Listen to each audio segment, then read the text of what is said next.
কোনোদিন যান, বাবে জিব্রাইল সেই দরওয়াজাটা এখনো আছে।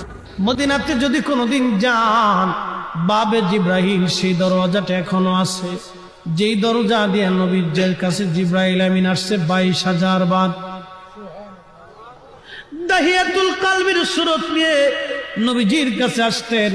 হযরত জিব্রাইল আমিন এসে সালাম দিয়ে বসে গেলেন। মানবের বেশে জিব্রাইল বসে গেলেন।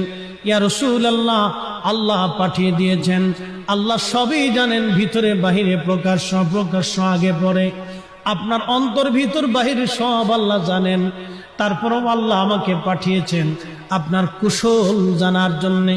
হুজুর গো, আপনি কেমন আছেন দয়া করে বলবেন দি। আল্লাহ নবী ডাক দিলেন, জিব্রাইল হে, আমি অসুস্থ আছি, আমার কাছে ভালো লাগে না। আল্লাহর জিব্রাইল চলে গেলেন। পরের দিন আবার এসে সালাম দিলেন, জিজ্ঞেস করলেন, ইয়া রাসূলুল্লাহ আপনি কেমন আছেন? জিব্রাইলকে নবীজি বলেন, জিব্রাইল রে, আমি তেমন ভালো নাই, শরীর অসুস্থ, আমার ভালো লাগে না, অসুস্থতা আরো বেড়ে গেছে।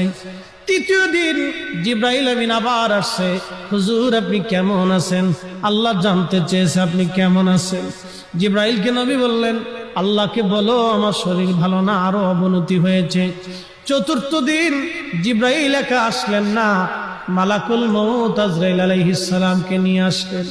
আসার পরে দুইজনে সালাম দিয়ে ভিতরে ঢুকলেন। আল্লাহর নবী বললেন, ভাই জিব্রাইল। উনি কে? বলে আজরাইল। আজরাইল সালাম দিলেন, ইয়া রাসূলুল্লাহ, আল্লাহ আপনার খেদমতে আমাকে পাঠিয়েছেন। হুজুর, আল্লাহ আমার উপরে ফরমান চালু করেছেন, আমার উপরে রুলস আল্লাহ জারি করে দিয়েছেন আপনাকে সম্মানের সাথে নিয়ে যাওয়ার জন্য।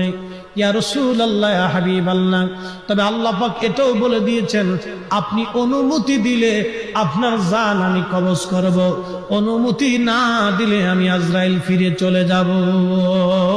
আপনার যতদিন মন চায় ততদিন আপনি দুনিয়ার মধ্যে আপনি উম্মতের মাঝে আপনি থাকবেন। একবার আওয়াজ তুলে বলা যাবে কি আল্লাহু আকবার? একটু বুঝেন তো। আজরাইল নবীর দরবারে বললেন, হুজুর আপনি অনুমতি দিলে আমি জান কবজ করব। মদিনাতে যদি কোনোদিন যান,